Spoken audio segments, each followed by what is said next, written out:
കൊതുമ്പുവള്ളം തുഴഞ്ഞു വരും കൊച്ചു പുലക്കള്ളി, നിന്റെ കൊയ്ത്തരിവാൾ തീർത്തതൊരു കൊല്ലപ്പണിക്കെത്തി. മലയാള സിനിമ ടൂറിംഗ് തിയേറ്ററും വാടകയ്ക്കെടുത്ത താൽക്കാലിക പ്രദർശനശാലകളൊക്കെ കഴിഞ്ഞ് തമിഴ് ഹിന്ദി സിനിമകൾ ഇങ്ങനെ കണ്ട സമയത്താണ് മലയാളത്തിൽ സിനിമ എന്തുകൊണ്ട് നമുക്ക് സ്റ്റുഡിയോ തുടങ്ങിക്കൂടാ, നമുക്ക് സിനിമയെ ഒരു വ്യവസായം അങ്ങേറ്റ് ഇവിടുത്തെ താരങ്ങൾ ഉപയോഗിച്ച് എന്തുകൊണ്ട് ചെയ്തുകൂടാ എന്നുള്ള ചിന്താഗതിയിലാണ് അന്നത്തെ കമ്മ്യൂണിസ്റ്റ് മന്ത്രിസഭയിലെ TV തോമസും ഒരു ആലോചന വരുന്നത്.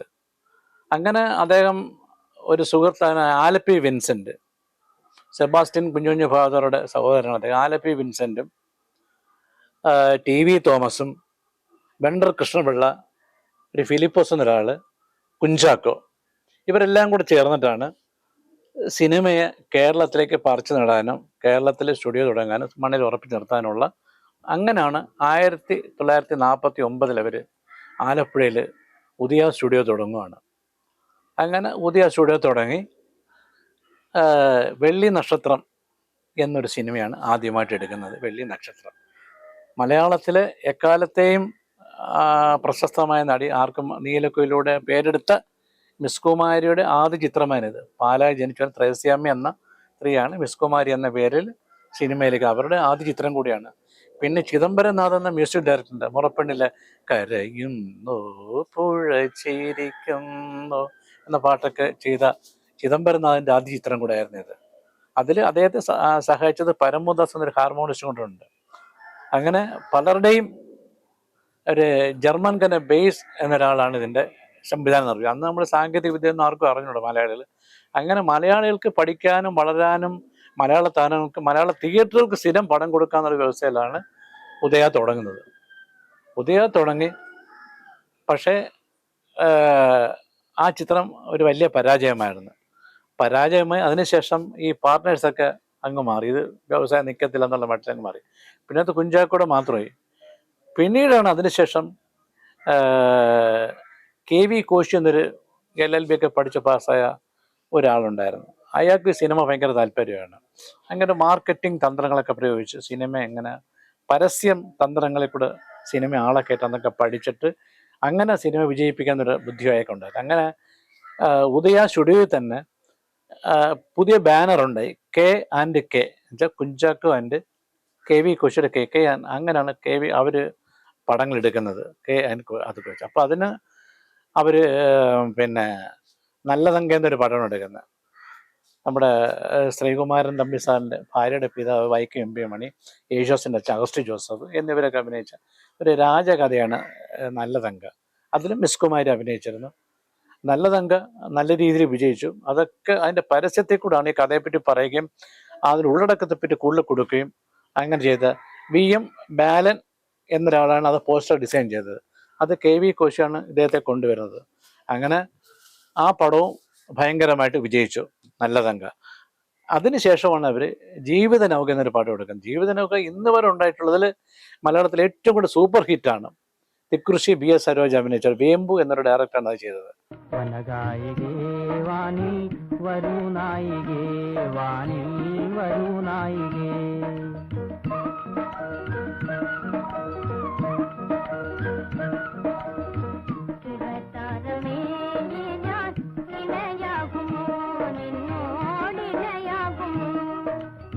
എനിക്കിനി ഞാനുണ്ട് ലക്ഷ്മി, നിന്നെ കവിഞ്ഞ് എനിക്ക് ഈ ലോകത്തിൽ, അല്ലെങ്കിൽ ഞാൻ എന്തിനത് ആവർത്തിക്കുന്നു?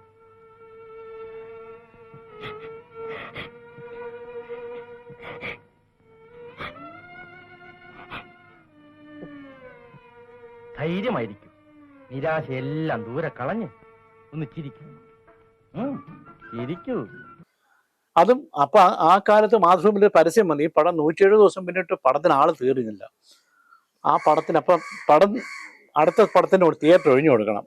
അപ്പോൾ അതിനെതിരെ ഒരാൾ പറഞ്ഞ് ഈ പടം ജനങ്ങൾ കണ്ട് കൊതി തീർന്നില്ല, ദയവ് ഇത് മാറ്റരുത്, ജനങ്ങളുടെ ഒരു അവകാശത്തെ നിഷേധിക്കരുതെന്നൊരു പരസ്യം വന്ന സിനിമ നമുക്ക് അന്തം വിട്ടു ആ കാലഘട്ടത്തിൽ.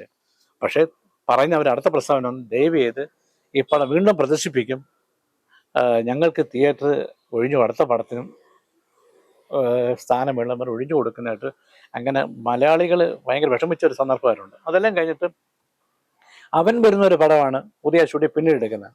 അവൻ വരുന്ന ഒരു കോമഡി, എസ് പി പിള്ളയും മുതുകുളത്തിൻ്റെ കോമഡി സിനിമയായിരുന്നു, അത് വിജയിച്ചിൽ. പിന്നീടാണ് പ്രേംനസീന നായകനൊക്കെ കിടപ്പാടം എന്നൊരു സിനിമ വരുന്നത്. അതും ഈ ഉദയാശുടെ KN അതിനുശേഷം അത് ഭയങ്കര പരാജയമായിരുന്നു. അങ്ങനെ സ്റ്റുഡിയോ തകർന്ന് KN കോശിക്ക് അല്ല KV കോശിക്ക് എന്നോട് താല്പര്യമില്ലാതായി. അവർ തമ്മിൽ അങ്ങനെ കുറേ നാൾ ഉദയാശുടെ അനക്കമില്ലാതെ കിടന്ന്. പിന്നീട് കുഞ്ചാക്കോ എല്ലാവരും കൂടെ പറഞ്ഞ് വളരെ ആൾക്കാർ TV തോമസിൻ്റെയൊക്കെ നിർദ്ദേശത്തിൽ വീണ്ടും തുടങ്ങണം. 60-ലാണ് വീണ്ടും ഉദയ സ്വന്തമായിട്ട് കുഞ്ചാക്കോയും അദ്ദേഹത്തിന് MC പുന്നസല അപ്പച്ചനും കൂടി ചേർന്നിട്ട് പടം തുടങ്ങും. ആദ്യത്തെ പടം ഉമ്മ. അവർക്ക് തോന്നി അതുവരെ മുസ്ലിം കഥകൾ മലയാള സിനിമയിൽ വന്നിട്ടില്ല. അങ്ങനെ മൊയ്തു പടിയത്തിൻ്റെ നോവലിനെടുക്കുകയും അതിൽ തിക്കുറിശ്ശി നായകനാക്കി. ഉമ്മർ അന്ന് നാടകത്തിൽ അഭിനയിച്ചുകൊണ്ടിരിക്കും. അപ്പോൾ അത് സ്നേഹജാൻ എന്ന പേരാണ്. ആ സ്നേഹജാൻ എന്ന പേരിലും രാജകുമാരി, അങ്ങനെ കുറേ ആർട്ടിസ്റ്റുകളൊക്കെ ഉണ്ട്, BS സരോജ. അങ്ങനെ ആ ഇപ്പം ഈ മൊയ്തു പടിയത്തെ ഇതൊക്കെ ശരിയായില്ല. പിന്നീട് ഷെരീഫിനെ ഒരാളെന്ന് ഇറക്കൊണ്ടിരിച്ചു, അതും ശരിയായില്ല. അങ്ങനെയൊക്കെ കുഞ്ചാക്കോ, ഈ ശശികുമാർ സാറ് അന്ന് കുഞ്ചാക്കോയുടെ അസിസ്റ്റൻ്റായിട്ട് അവിടെ സംവിധാനം പഠിക്കാനായിട്ട് അഭിനയിക്കാനും ഒക്കെ ഉണ്ട് അതിനകത്ത്.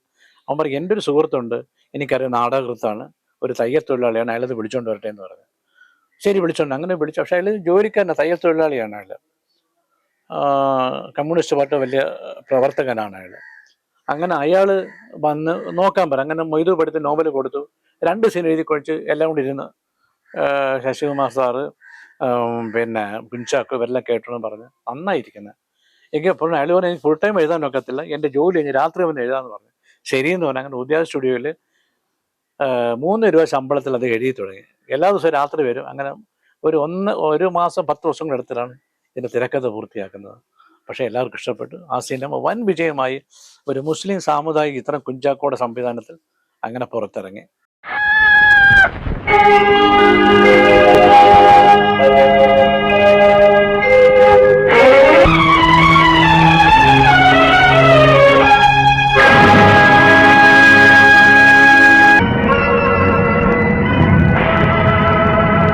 അത് കഴിഞ്ഞിട്ട് പിന്നെ സീത, പുരാണ ചിത്രമായ സീത കുഞ്ചാക്കോ ഇറക്കി.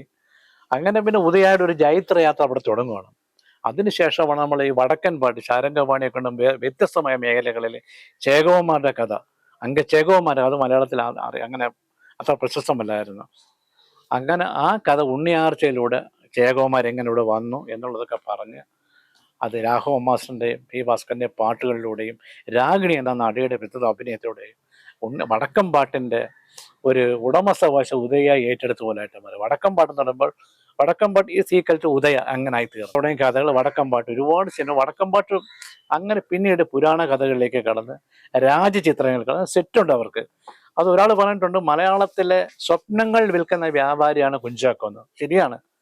നമ്മൾ സ്വപ്നങ്ങളിൽ പോലും കാണാത്ത വീടുകൾ, സെറ്റുകൾ, ഡ്രസ്സുകൾ, ഇതൊക്കെ ഉദയാണ് സിനിമയുടെ ഒരു പ്രത്യേകതയാണ്. അതിനുവേണ്ടി എത്ര പൈസ മുടക്കാൻ അദ്ദേഹം തയ്യാറായി. അപ്പൊ മലയാളികളുടെ ആ പാട്ടൊന്നും കണ്ടോ. ഇന്ന് മലയാള സിനിമയുടെ പേൾവിയിൽ ഒരു പാട്ട് സിനിമ എടുക്കാം നമുക്ക്. യവന സുന്ദരി സ്വീകരിക്കുകീ പവിഴമല്ലി പൂവുകൾ. അതിനകത്തൊരു സെറ്റാണ്, അതിൽ നാടകം നടക്കുന്ന സിനിമ. ആ സിനിമയുടെ ബ്ലാക്ക് ആൻഡ് വൈറ്റ് സിനിമയിൽ കളർ സീനാണ്. നസ്സർ ഇങ്ങനെ റോമൻ പടയാളുടെ വേഷത്തിൽ വരികയും അതിനകത്ത് സ്വർണ്ണ സിംഹത്തിൻ്റെ പുറത്തു നിന്നിങ്ങനെ നായകൻ പുറത്ത് വരുന്ന ഒരുമാതിരി ഭയങ്കര കണ്ണഞ്ചിപ്പിക്കുന്ന സീനുകളാണ് ഒരുക്കി വെച്ചേക്കുന്നത്. അങ്ങനെ ജനങ്ങൾ ഉദയായ നെഞ്ചോട് ചേർത്ത് വെച്ച അവർക്ക് സാധാരണക്കാരന് അപ്രാപ്യമായ സെറ്റുകളിലൂടെ ഉദയ അവരുടെ സ്വപ്നം കാണുന്ന ഒരു സാമ്രാജ്യമായിട്ട് മാറി. അങ്ങനെ മലയാളികളുടെ സ്വപ്ന സജ്ജീകരണ, സ്വപ്ന സമാനമായ രംഗങ്ങൾ, അച്ചാരാമണിയിലെ പാട്ടുകൾ, എങ്ങനെ ഉദയയുടെ പാട്ടുകളെല്ലാം തന്നെ. ഉദയയുടെ പാട്ടുകൾ വയലാർ ദേവരാജൻ, K. രാഘവൻ, പിന്നെ ദക്ഷിണാമൂർത്തി, ബാബുരാജ്, അങ്ങനെ എല്ലാ സംഗീത സംവിധായകരെയും അവർ ഉപയോഗിച്ചിട്ടുണ്ട്. ഏറ്റവും കൂടുതൽ ഉപയോഗിച്ചിരിക്കുന്ന ദേവരായ മാസ്റ്റർ. പക്ഷെ അന്നൊക്കെ അദ്ദേഹം തീരുമാനിക്കും. അങ്ങനെ ഭാര്യ എന്ന സിനിമ അന്നൊക്കെ ഒരു തീരുമാനിച്ച ആ പാട്ടോ കഥയോ അവരുടെ കുടുംബാംഗങ്ങളും ഉദ്ദേശത്തോടെ ജോലിക്കാർ, അങ്ങനെ സമൂഹത്തിന്റെ പരിച്ഛേദമുണ്ട്. പലതരം ആൾക്കാർ ഇരുത്തിട്ട് കഥ വായിച്ച് കേൾപ്പിക്കും. അപ്പൊ ആരാണ് താളം അടിക്കുന്നത്, കൈ കൊട്ടുന്നത് എന്ന് നോക്കുമ്പോൾ കഥയുടെ ശാരംഗമണി അടിവരയിടും, ഇത് നന്നായിരിക്കും. അപ്പൊ എല്ലാ പാട്ടും കുടുംബങ്ങളെ കേൾപ്പിച്ചിട്ട് മാത്രമേ റെക്കോർഡ് ചെയ്യത്തുള്ളൂ. അങ്ങനെ പിന്നെ ഭാര്യ സിനിമയ്ക്ക് വേണ്ടി ദേവരാജ മാസ്റ്റർ ഒരിക്കൽ വന്ന് ഉമ്മ സിനിമയ്ക്ക് വേണ്ടി വന്ന് പിണങ്ങിപ്പോയതാണ്. പക്ഷെ വീണ്ടും അദ്ദേഹത്തെ വിളിക്കാൻ താല്പര്യം. കുഞ്ചാക്കോ മുതലാളി എന്ന് വെച്ചാൽ അങ്ങനെ ആരുടെ മുമ്പിൽ താഴ്ന്നു വീണ് നിൽക്കുന്ന ആളൊന്നുമല്ല. അദ്ദേഹം ഒരു കരുത്തുറ്റ സ്റ്റുഡിയോ ഓണറും സംവിധായകനും കാർക്കശ്യക്കാരനുമായിരുന്നു. അദ്ദേഹത്തിന് മുമ്പിൽ ആരും ഇരിക്കാൻ പോലും സീറ്റ് കൊടുക്കത്തില്ല. നസീർ സാറും സത്യൻ സാറിനും മാത്രമേ ഇരിക്കാൻ സീറ്റ് കൊടുക്കത്തുള്ളൂ. അങ്ങനെയൊക്കെയുള്ളൊരു ചക്രവർത്തി സമാനമായിരുന്നു കുഞ്ചാക്കോ അധികാരം വാണ്ടിരുന്നത്. അങ്ങനെ മലയാള സിനിമയെ തൻ്റെ ചൊൽപ്പടിക്കുള്ളിൽ നിർത്തിയേക്കുവാണ്. അങ്ങനെ ഇരിക്കുമ്പോഴാണ് ഈ പിന്നെ ശകുന്തളയിൽ ഭാര്യയിലെ പാട്ടൊക്കെ ഹിറ്റായി. അങ്ങനെ ശകുന്തള എന്ന സിനിമ എടുത്ത് അതിലും ദേവരായ മാസ്റ്ററെ വിളിച്ചു. അപ്പം സ്ഥിരം കീഴ്വഴക്കം അനുസരിച്ച് അവിടെ ഈ പാട്ടുകളൊക്കെ തൻ്റെ കുടുംബങ്ങൾ കേൾക്കണമെന്ന് പറഞ്ഞു. മാസ്റ്ററെ കേൾപ്പിച്ചു, അതിന് കുഴപ്പമില്ല. കേൾപ്പിച്ചപ്പോൾ അവർ പറഞ്ഞു, അയ്യോ 1-2 പാട്ട് ബാക്കിയെല്ലാം മാറ്റണമെന്ന് പറഞ്ഞു. ദേവരായ മാസ്റ്റർ അതൊന്നും മാറ്റാൻ പറ്റത്തില്ലെന്ന് പറഞ്ഞു. രണ്ടുപേരെയും പിണക്കാൻ വയ്യ.